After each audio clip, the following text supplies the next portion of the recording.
Hey guys, it is Bismuth Hertz, and today I'm going to read you a good long essay that I wrote to describe my perception of the current state of Marxism in America. So, let's go into this essay.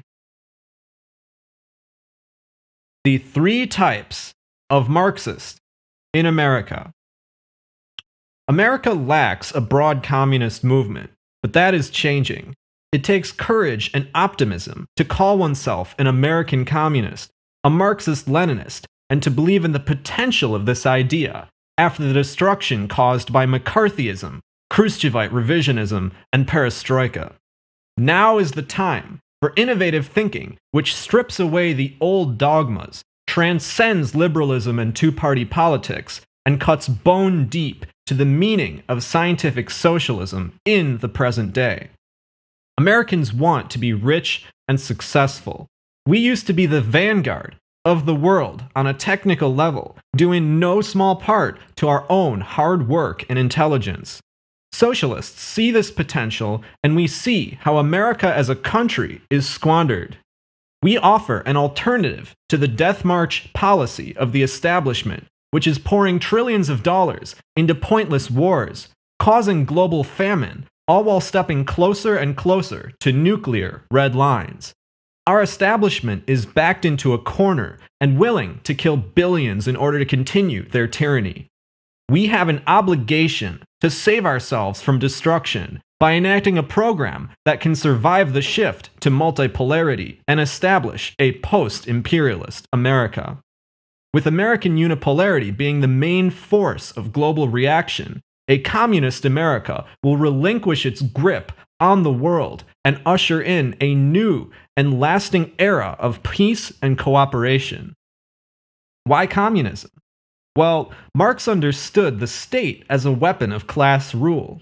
Marx understood that workers are the basis for a new society, not because of their current views, but because of their real material interests. Marx predicted the future of capitalism, as well as the emergence of imperialism and world wars. Marxists use dialectical materialism to see the future, and we know that things cannot continue as they are. We know that the physical conditions exist for a reorganization of society, and we see through the deception of liberal economists who can offer no solution to our current crisis. However, as many of us know, not everyone who calls themselves Marxist has the right idea. And I have been one of them. There is much more for me to learn. But today, I will go over three types of Marxism. The first two are fake or ineffective Marxists, and the third type are real Marxists.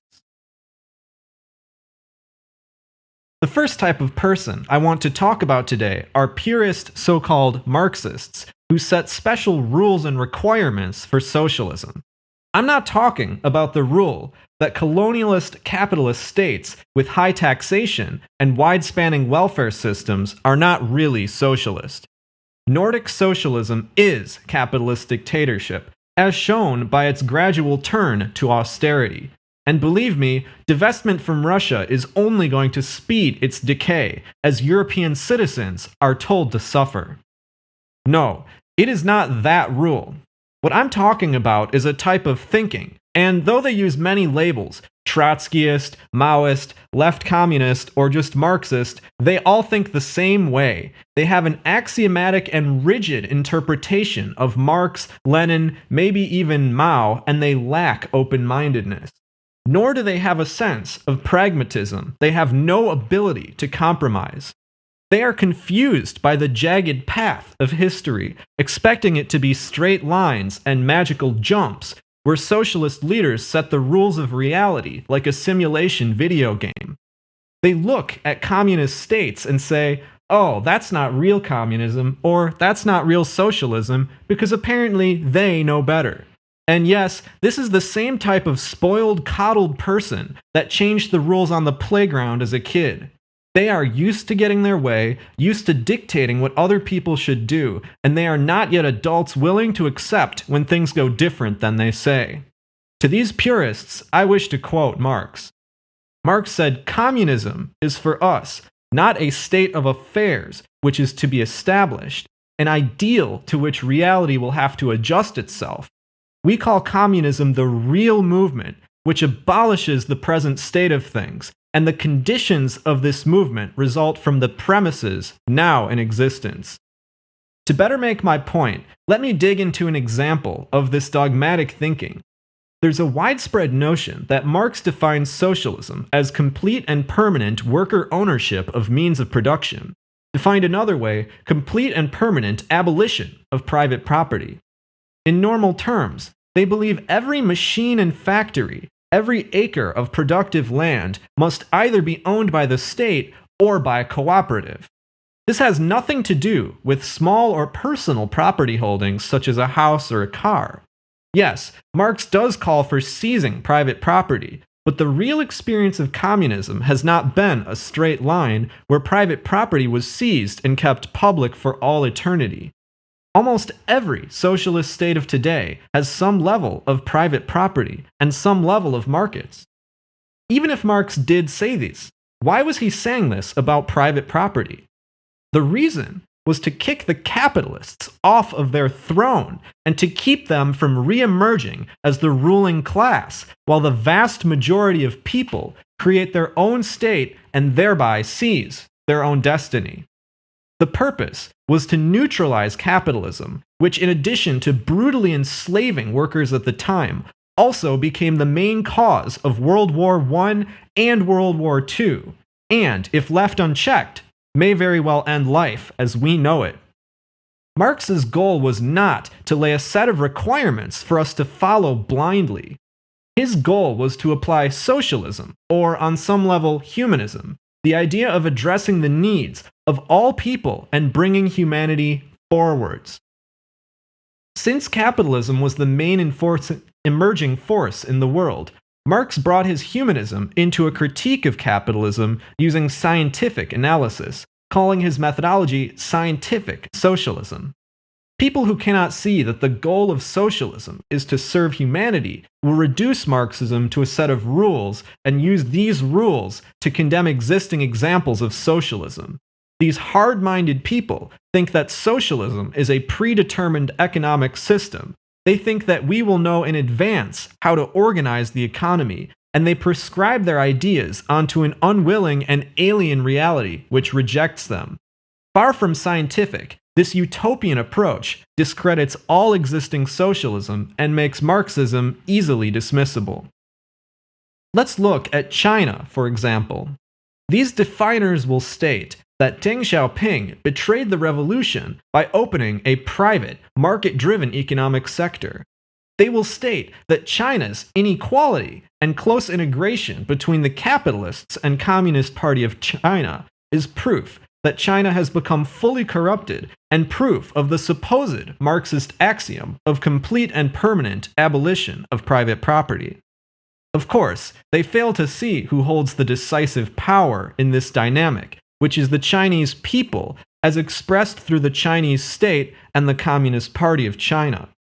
They fail to see how state-owned banks plan the economy, how Chinese billionaires lack the same freedom as Western billionaires, and how the rapid growth of the Chinese economy will result in a higher stage of socialism sooner than the old system. They ignore the success, popularity, and wide acceptance of the Chinese system, instead favoring to condemn China for not meeting their rigid definition of socialism. They fail to see the difference between perestroika, wherein Russia's state-ran economy was bought out by oligarchs, and reform and opening up, wherein China grew a strategic private sector. They fail to see the possibility of alignment between private and public interests. For example, small capitalists who wish to pay lower wages actually benefit from the expansion of social ownership in order to reduce the cost of living and thus reduce wages. Capitalists who profit off of real economic growth will run their firms in a way which benefits the country as a whole, provided that they are kept in line by the state. And partnerships between Chinese and Western capital have allowed for more rapid technological development than an isolated reinvention of every technology, which would sooner mean sanctions isolating China from the global system. Yes, for these people that believe socialism is complete and permanent abolition of private property, Stalin's Russia, Mao's China, and the DPRK are the main examples of socialism, which they cite as centrally planned economies without a private sector.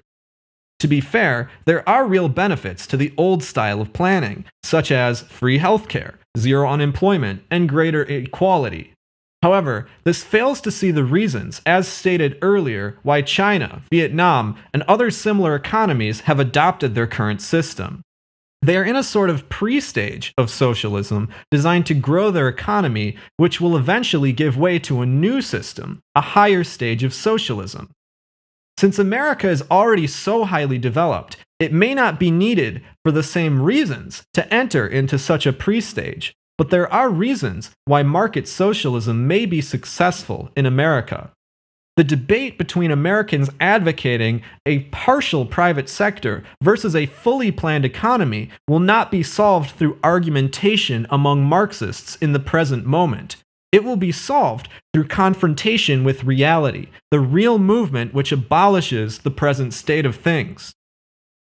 A dogmatic view in favor of total public ownership is damaging to Marxism. Not only does it neglect the wisdom of Deng Xiaoping and the policy of market socialism, it condemns those countries for failing to meet requirements which do not account for their real conditions. And by reducing the number of real socialist countries to such a small number, this view destroys the credibility of Marxism, an ideology which, according to these purists, has only brought one failure after another.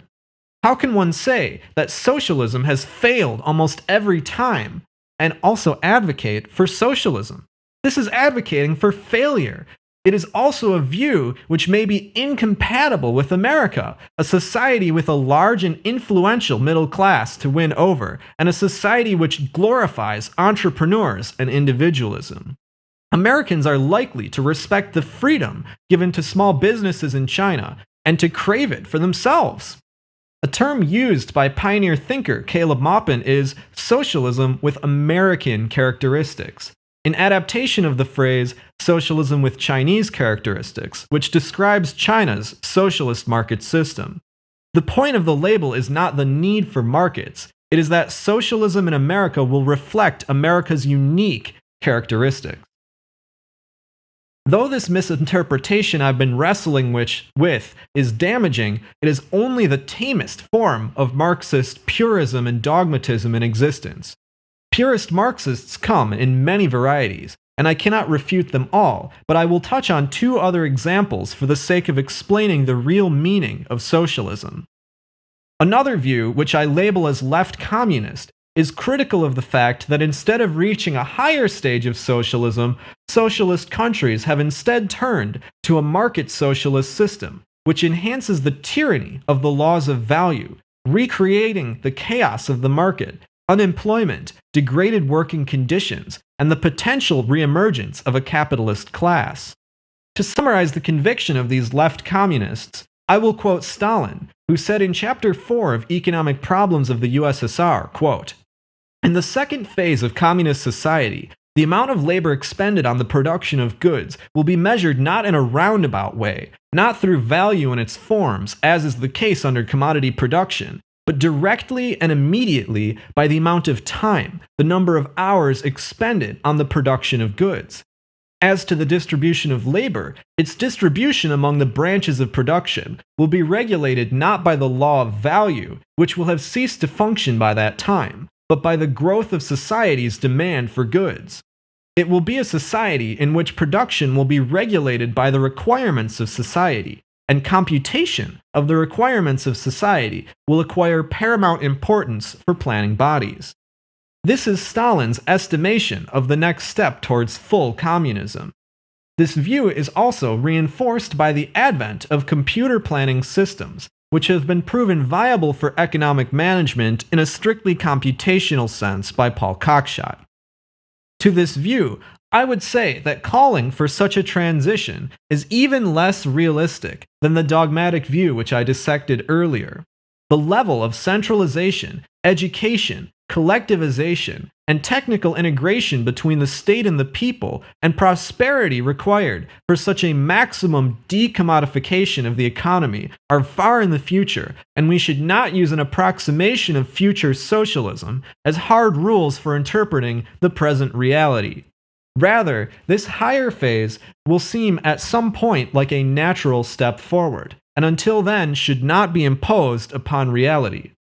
The route of investigation towards higher stages may reveal possible futures, but it proves unproductive when it neglects the real conditions. Similarly, the Trotskyist variety of purism invalidates every single existing socialist state, and some Trotskyists in America even go as far as condemning the Soviet Union post-Lenin wholesale.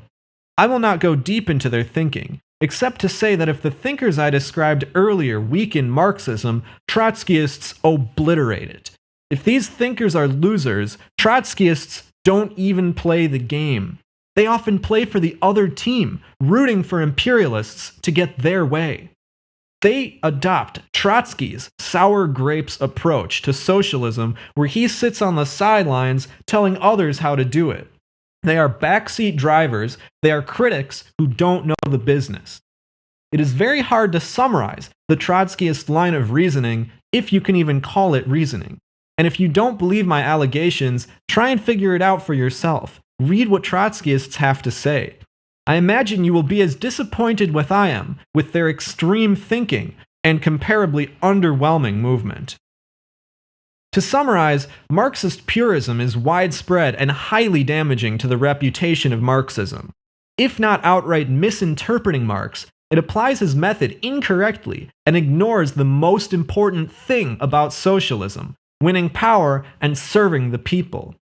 This trait of damaging Marxism is shared in common with the next group I'm going to get into, though they don't have a dogmatic or purist view of Marxism. In fact, they often have a weak or non-existent view and are just as much in need of reevaluating themselves if they want to tackle the real and pressing questions of our day. This group is what I call liberal Marxists. Now, a common stereotype you hear on the right wing is that Joe Biden is a Marxist, that vaccine mandates are communism, and that progressive social policy is cultural Marxism. You hear that Antifa and anarchist adventurists who want to burn it all down are in the same camp as communists. Normally, one could write off these ideas as ridiculous, since communist states like China and the Soviet Union could not be any more different than this description. However, a current of Marxists in America, who I call liberal Marxists, actually seem to embrace these stereotypes, alienating about a third of the US population, who, like Hillary Clinton, they write off as a basket of deplorables. Yes, to liberal Marxists, a conservative Christian family lover is the same thing as a white supremacist. An anti-establishment right-winger willing to take up arms and defend liberty is to them the same thing as a Nazi gangster.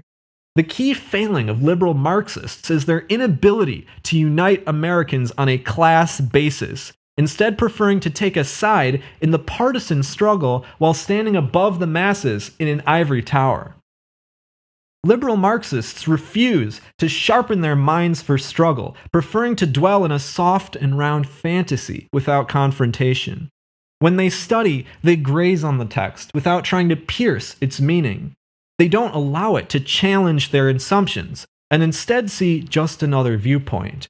They seek to shelter themselves in safe spaces rather than engage with the masses, who they reject as not woke enough, or, as they would say, not educated enough. From their sheltered spaces, they religiously push one-sided messages to the public in the hope that people will see they have the most moral virtue and gather around to listen, which rarely occurs. Their weak voices dawdle from one thought to the next as they recede from challenging the great unknown, which is the American masses, who are highly bored and annoyed by their approach. Instead of ruthless criticism like Lenin, instead of wrestling with hard problems with no clear solution, They sit idly by, building up their lexicon of academic jargon and exploring abstract philosophy and spiritualism, which they do not apply to reality. Yes, liberal Marxists engage in liberalism in the sense that Mao meant in his work, Combat Liberalism, which was designed to fight against loose attitudes and poor party discipline. Liberal Marxists avoid conflict. They avoid debate. They won't criticize you to your face, but they will go behind your back to undermine your reputation. They don't uphold their values, they keep them secret, and instead of testing them against hard realities, they wait until they're surrounded by like-minded others in order to speak openly. They don't really go to the masses, except in a one-sided way where they carry the megaphone expecting people to sit and listen. They are unwilling to break liberal social conventions in order to push their political aims, terrified of being ostracized, or in a social media sense, downvoted. This allows their thinking to run unchecked in every direction. Though they are often soft-minded, liberal Marxists also think anarchistically. Many of them attempt to compensate for their theoretical and strategic dullness through screeching about revolution. They try to gain legitimacy and a sense of power by siding with anarchist adventurists, and while critical of their actions, they seem to think that Antifa will turn to Marxism and establish a people's state. Now, I don't know about you, but when I hear about a drugged-up teenager with a flamethrower getting arrested by the police, reduced to crying on the ground begging for mercy, my last thought was, we need this guy on our side. Of course, there's plenty of Antifa who focus on charity work, protests, etc., but none of this stuff has the potential to win legitimacy in the eyes of the people after the destruction and insanity now tied to the name Antifa. If we want to create a mass movement, none of this posturing about revolution is a substitute for discipline and direction. So where did this tendency come from? Journalist Caleb Maupin coined the term synthetic left, a long-running trend of fake Marxism designed to undermine the movement. I recommend you look into his insights on synthetic leftism. My answer is that instead of coming from workers and everyday people dissatisfied with the present state of things, liberal Marxism comes from liberalism and a sort of academic concern for the downtrodden. Typically from a background of opposing gender-based or race-based oppression, these people first adopt the label Marxist when they extend their view to class-based oppression. Hopefully at this point, they realize that the capitalist system created liberal apologists as a coping device, that it benefits from the same oppression that it claims to oppose, separates people into antagonistic groups, exploits women, and is responsible for neocolonialism, national oppression, world wars, and they will abandon liberalism for the poison that it is. They should realize that class is at the root of things and focus on the key economic and social issues of our time. Read Lenin, read Stalin, read Mao, and recenter their politics to transcend the partisan divide. Sadly, this is not the case. Liberal Marxists are people who have not yet allowed Marxism to overturn liberalism in their thinking and practice. The worst offenders have no real understanding of Marxism. They oppose countries like Russia on the basis of homophobia, and their critique of capitalism amounts to either opposing the commodification of culture, or worse, they are totalitarians who oppose the fact that we allow for free speech and that we allow for people to disagree with them. The opposite face of liberal Marxism is those who seem to understand Marxism but have poor strategic judgment, which leads them to believe that an alliance with liberals is worth forsaking the conservative population. Though critical of Democrats, they side with them on many partisan issues and adopt a sort of wokeist fundamentalism to please the so-called left establishment. One rationale for their worldview is the left-right spectrum. The logic goes that Democrats are left-wing, Republicans are right-wing, and since Marxism is, quote, far left, this makes Democrats a tactical ally while Republicans are an enemy. Anarchism is rejected on the basis of being ultra-left, but since anarchists are, quote, also on the left, They must be tactical allies. This is the wrong way to view reality. It paints every person and every political movement in shades of left and right, as if it's a linear parameter we can adjust like a thermostat. Communism is when we push everything far enough to the left, and fascism is when our enemy pushes everything far enough to the right. Meanwhile, it's impossible for them to describe left or right except in these vague and hypocritical terms, such as left-wing means siding with the oppressed, and right-wing means siding with the oppressors. Further, how can the spectrum describe real politics in all of its contradictions? When we have a pro-war liberal in our establishment leading his base who are turning into Nazi apologists, when the Republican constituency has a good amount of skepticism for our pro-NATO policy, where do the liberal Marxists stand? How can they comprehend that Tucker Carlson, a right-wing TV personality, is one of the only mainstream skeptics of US imperial policy? This fact is, of course, ignored. And what about when Canadian truckers engaged in a strike against vaccine mandates? Where did they stand? Liberal Marxists painted these same protesters as Nazis and reacted by fervently supporting these same vaccine mandates pushed by Big Pharma. Rather than seeing the power in transport strikes and wanting to ally with strong workers willing to stand for their rights, liberal Marxists once again stood above the masses, judging them through their unhinged fear of the right wing. How can the left-right model account for the growing trend of libertarianism? How can it inform a reasonable approach? How can it account for the broad bipartisan support for universal health care among the people? It can't. It simply can't. And it never has been, nor will be a substitute for analyzing real movements and strategizing around them. It is a lazy approach which is commonly seen all over politics, and while there is real meaning to this spectrum, it goes far beyond these lame stereotypes.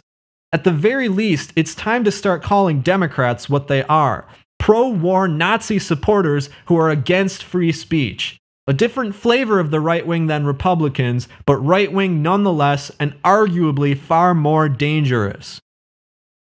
One of the main markers of liberal Marxism in this present moment is their push on abortion issues. Let me explain why is it a mistake to align with liberal feminists and to push on abortion at the present moment.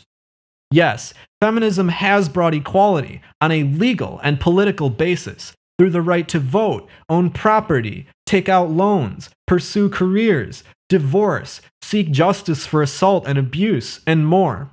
This is good for women and for society as a whole, but all of the social rights given to women in the US came after the Soviet Union gave full political equality to women. After seeing this, American women demanded the same rights and won them over subsequent decades. The idea that feminism is in line with liberalism is a ruse. Feminism is, in fact, socialist. It always has been. And liberalism benefits from dividing people, from overworking and underpaying women especially. Liberal feminism has betrayed women by expecting them to have a career on top of being mothers, without offering maternity leave, healthcare, childcare, or early education. They have politicized the gender divide and confused a great mass of people into thinking feminism is based on attacking men, or that women's empowerment is about individual choices like clothing and makeup.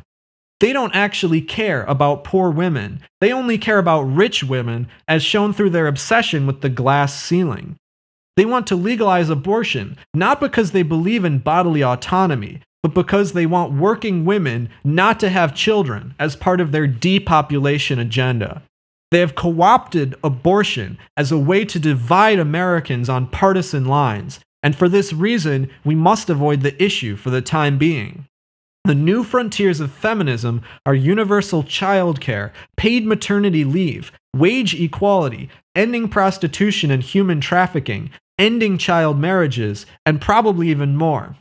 Liberal feminists ignore and even push against these progressive changes, leaving poor mothers and destitute women to drown while they complain about toxic masculinity and SWERFs. They are not widely respected by the masses. They are not representative of women in general. And the fact that liberal Marxists allow liberal feminists into their organizations without challenging their ideas is reflective of their laziness and inability to break out of woke conditioning. Liberal Marxists give this same special treatment to LGBT issues, once again sacrificing their critical thinking skills on the altar of liberal academia. If you're gay or trans and you join a liberal Marxist group, you will be held to a lower standard than others and used as a political tool. You will be pushed to the front of protest, encouraged to speak about your identity, and nobody can question this strategy, which clearly favors liberals and causes conservatives to react with disgust, fear, and confusion. Broadly speaking, LGBT people want political equality. They want protection from discrimination, but they also want dignity and privacy. Nobody wants to be used as a political pawn, especially as the partisan divide becomes an artificial basis for political violence. You have to wonder how liberals screwed up so badly that a good part of the population sees gay people as half-naked freaks who worship Satan and prey on children. The issue of LGBT rights has been co-opted so horribly, and we need to avoid being written off based on our approach. Personally, I don't think homosexuality is that big of a deal. I don't think we need policy change, but we also need to be strategic and unite everyone rather than pushing hard on divisive issues that have been co-opted and used to create a partisan divide. On trans issues, and this is an even smaller minority than gays, but somehow everyone has been forced to speak about trans issues and argue about them. I believe that anyone who is willing to go through the arduous process of gender transition is in need of help, not condemnation. And if they are so determined, we should help them transition. What I don't believe is that liberals have a measured approach which is helpful to trans people or gender questioning people. Liberals, and especially leftists, glorify gender transition and encourage anyone who questions their gender to experiment with clothing and even to medically transition. This will do incalculable damage, as hundreds if not thousands will realize in the next decade that gender transition was the wrong decision and be left with infertile, mutilated bodies. Liberals are not thinking scientifically. They are not listening to former trans people, and they write off critical thinking as transphobic. They can't answer simple questions on this issue that they center. They will reap what they sow in coming years, and we must reject their approach in order to avoid embarrassment. Liberal Marxists jump in the same ship as liberal LGBT activists, allowing them to set the discourse, exclude conservatives from the conversation, and destroy the credibility of Marxism as a form of left-wing social extremism.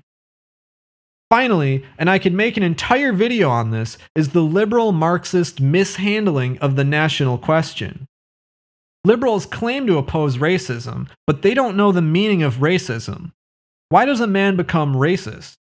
Well, for example, when the British took land from Native Americans, this genocide created racism as a rationale. They started to say, we deserve this land and they don't, and it was right to kill them.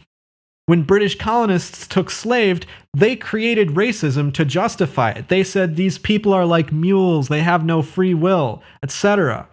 So which came first, the prejudice or the violence? Liberals will say the prejudice came first and violence is just a result, and they're wrong. Sure, there is some level of racism built into us through an old sort of tribalistic instinct, and this is what enabled colonialism and the slave trade to begin and sustains racism today. But without this real oppression, racism serves no purpose.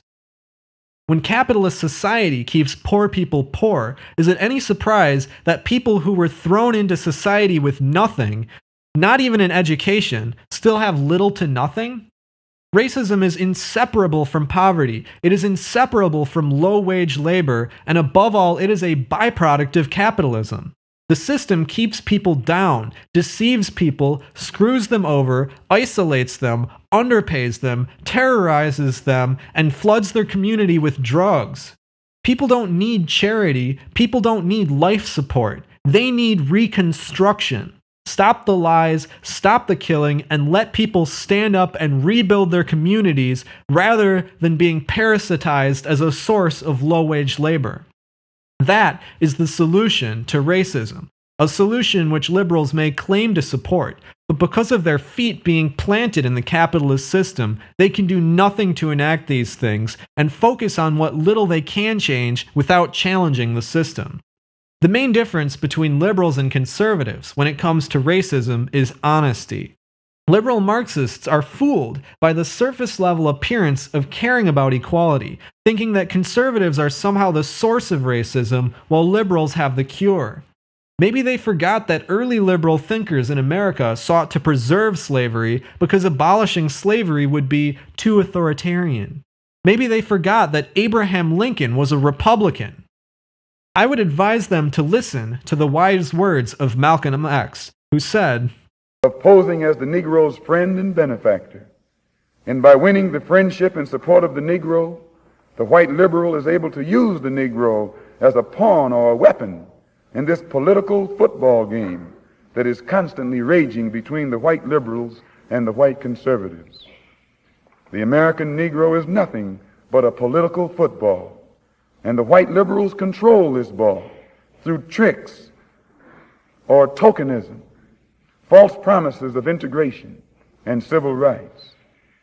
In this game of deceiving and using the American Negro, the white liberals have complete cooperation of the Negro civil rights leader, who sell our people out for a few crumbs of token recognition, token gains, token progress." I could go much longer about the national question here, but I have to advance the video. There are many other aspects of liberalism which have been shoved into an unholy unity with Marxism, and as new issues and campaigns spring up, they will multiply. We must criticize liberal Marxism, differentiate ourselves from liberals, and force people to choose liberalism or Marxism. You cannot have both, you have to choose. Only in a muddled, unstudied head can these two ideas exist without conflict. I believe that liberal Marxists are growing in number, but also that much of their ideology is the result of youth and immaturity, and like the young, rebellious boomers, many of them will grow up to support the system they now denounce, provided that it lasts that long. I hope that we have the ability to break them out of their mindset, and that they will listen to people like me and advance themselves. But because of their loose and liberal attitude, who really knows what will happen? They have done massive damage to our movement by reinforcing the partisan divide, alienating and forsaking a large part of the population, and ignoring the key wisdom of Marxism which makes it effective.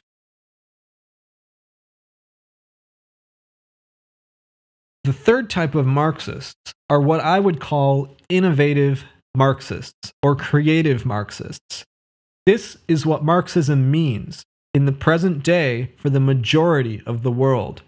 Marxism as it has found full realization through Marx, Lenin, Stalin, Mao, Deng Xiaoping, and others. It is not purist Marxism like Trotskyism, which seeks to retain the Western-centric vestiges of Marx while rejecting the major successes of communism. Neither is this a type of Marxism which seeks to innovate by tacking on cultural extremism as pushed by the left-wing academic establishment. Some people have labeled it as patriotic socialism, which is funny to me, since Marxism has always been patriotic in the sense that it represents the collective interests of the people. It is also, of course, international, and Marxists must reject patriotism in the sense of national chauvinism, supporting national oppression and nationalistic wars of aggression. I believe that unlike the first two types I have mentioned, these Marxists have the most potential for success, the most modern approach, while also representing a true continuation of the Marxist tradition into the 21st century, a tradition of political innovation, deftly moving through present conditions to win the future and serve the people. Instead of fighting over definitions of Marxism or cultural issues, today's Marxists see the root of global change and become innovators able to build a new America. We must have open minds, We cannot be afraid of debate, and we must study all kinds of thinking to find the truth. One major innovation of these Marxists, similar to Eurasian thinkers and the groundbreaking LaRouche movement, is their centering of the contradiction between Western unipolarity represented by Wall Street and London, and that of the multipolar world order springing forth from Russia and China and demanding global cooperation. They are not limited by Lenin's theory of imperialism, which, while still a highly useful tool of analysis, was created before World War II.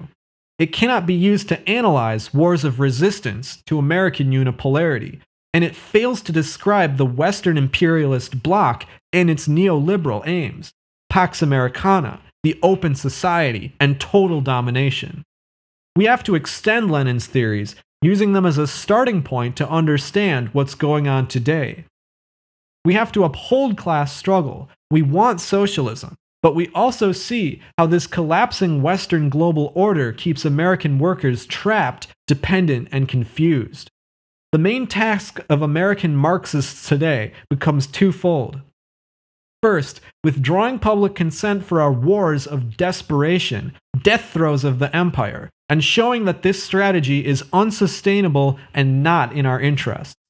Second, giving an optimistic vision for a post-imperialist America, following the examples of the USSR and China, which showed that it is possible to build a rich society without imperialism.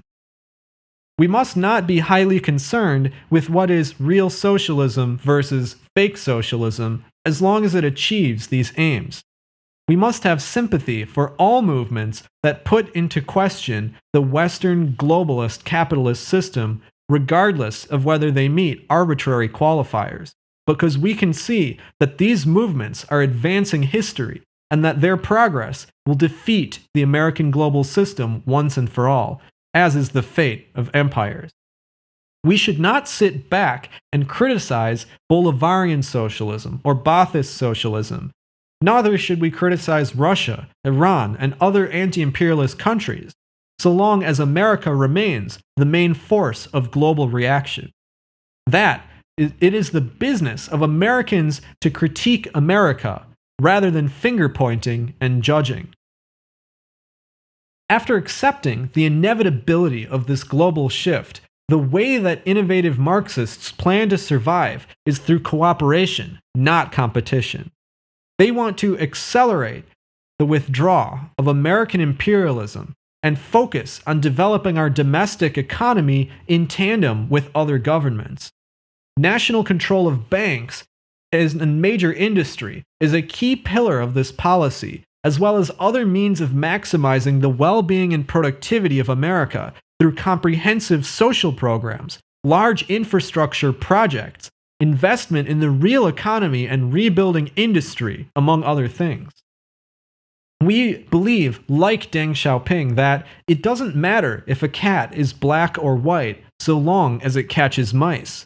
What this means is that rather than concerning with exact adherence to the words of Marx or Lenin, we have a pragmatic and open-minded approach that is adaptable to America's unique conditions, without forgetting the core tenets of Marxism and the need to serve the people.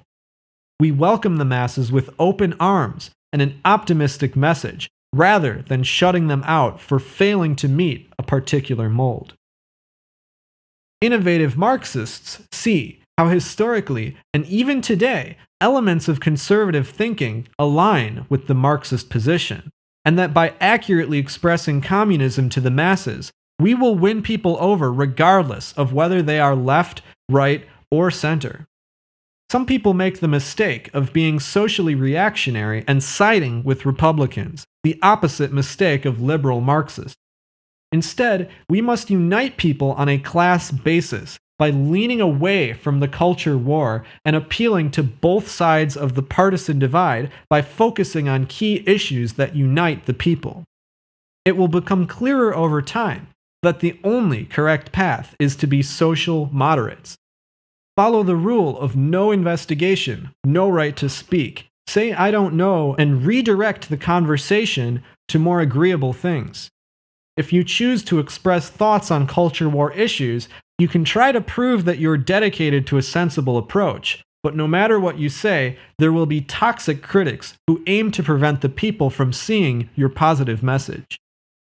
Innovative Marxists represent some of the most disciplined and mature socialists, whose dedication to America and to a better world manifests as a pragmatic outlook and a responsive strategy, which is quickly evolving.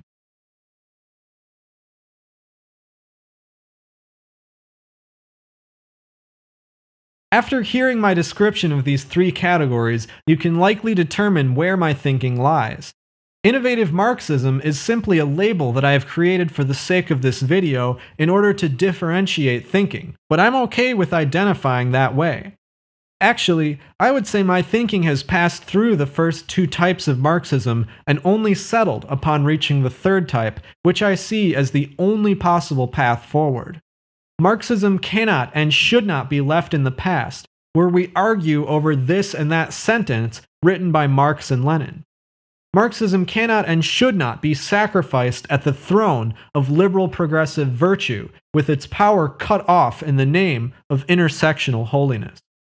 Marxism must be a positive path forwards, a real and powerful force, and we cannot let it be defeated by laziness, misinterpretation, and pessimism.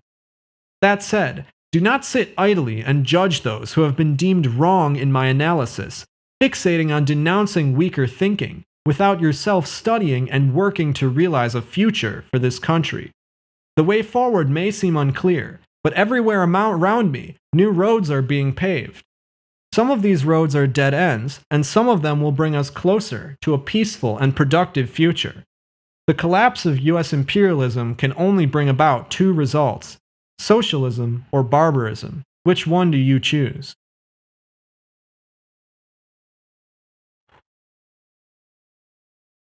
Okay. Breathe in and breathe out. That was heavy, that was long, and I covered a lot. I hope that you got something out of my video. I know it sounds cataclysmic to speak of global shifts and collapse, starvation and nuclear war, but that's the reality that we're facing. Enjoy the relative peace and prosperity that you have now, because these are the things that people die for. People die just to live a normal life. That's what we want: stability, dignity, and peace. We know that every day the sun will rise and set, babies will be born and people will die, life will go on. Things are crazy, but we don't want anything crazy. We want sanity, we want rationality, and we want to be able to focus on the plain, everyday things that define being a human, without the tightening sense of dread that defines America today. I hope and pray every day that I will live to see an end to all wars, a bright future ahead, and a united humanity shedding its last vestiges of barbarism. If you have any feedback, please give it to me immediately. Do not hesitate. I still have a lot to learn, and I will read your comment if you post it. Remember to like or dislike the video, share, and subscribe for more. All the best to you, and goodbye for now.